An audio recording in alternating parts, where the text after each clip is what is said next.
While YouTube is often viewed as a lottery or a job, the data suggests it functions more like a professional sports league. A tiny percentage of players earn massive contracts, while most participants remain hobbyists or earn supplementary income or mostly nothing. So here's a simplified breakdown of how influencer tiers translate to income and the reality of who actually makes money on the platform. So let's look at income by influencer tier. At the low end, you have the nano or micro. These are creators with 1,000 to 50,000 followers, and they typically earn between $5,000 and $30,000 annually. At the mid-end, you get 50,000 to 500,000 followers, and you're going to earn about 30,000 to 100,000 per year. And at the top end, we have the macro mega creators, and they have over 500,000 followers, and they can earn anywhere from $100,000 to over $1 million annually. So that's your million plus. And how do they earn their money? Brand partnerships is the leading income source for 68% of influencers. And that involves sponsored posts, long-term ambassadorships, and affiliate commissions. Now, you also get ad revenue, which is the second highest earner for about 7% of influencers. And then creators often sell physical merchandise, that's apparel, or digital products, ebooks and courses. And the last thing they can do is they can sell services. So many use their channel as a living resume to sell coaching, consulting, or freelancing content creation services. And then that goes back to also selling courses and products. Now, the thing you have to understand is this is not 100% of YouTubers. 97.5% of YouTubers don't earn enough in income to cross the poverty line, okay? About 13.3% of YouTubers are actually monetized. So of that 13%, 97% don't make any money. So 3% of the creators who represent only 13% of the people who are actually creating, and only 0.25% of the creators become mega creators.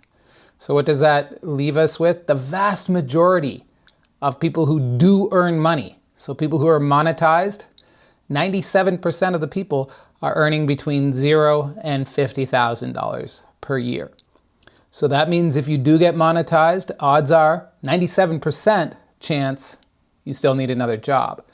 So it's a creative outlet and a good side hustle, but the statistical reality is it's a way less reliable way to make money than just, I don't know, driving Uber. So think about that.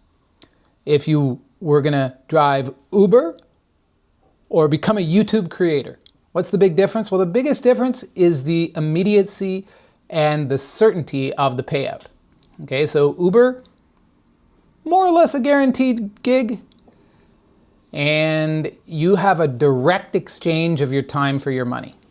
Okay, so Uber drivers earned an average of $23 per hour. That's before expenses are taken away.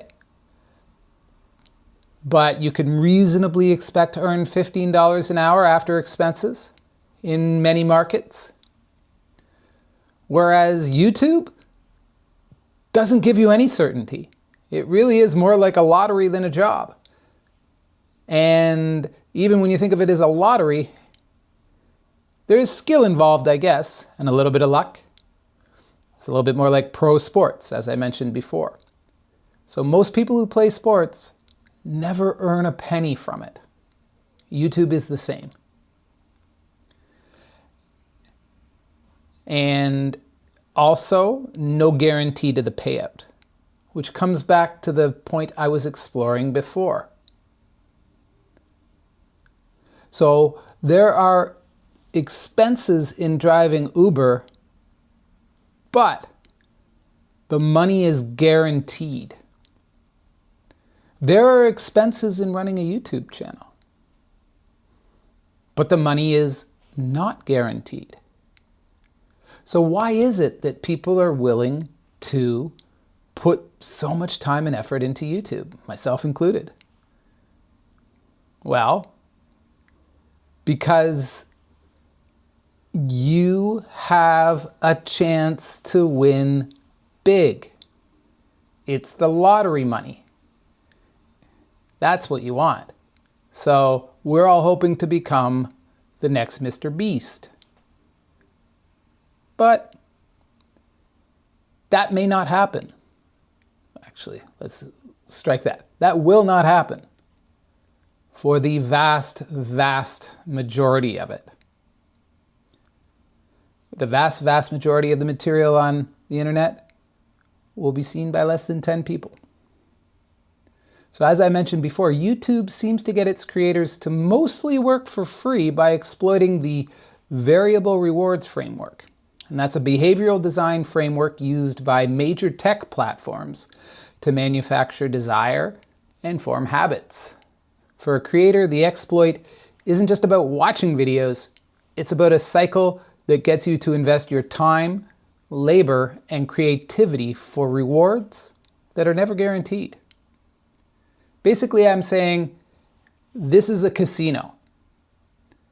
And us creators are on here and we're gambling.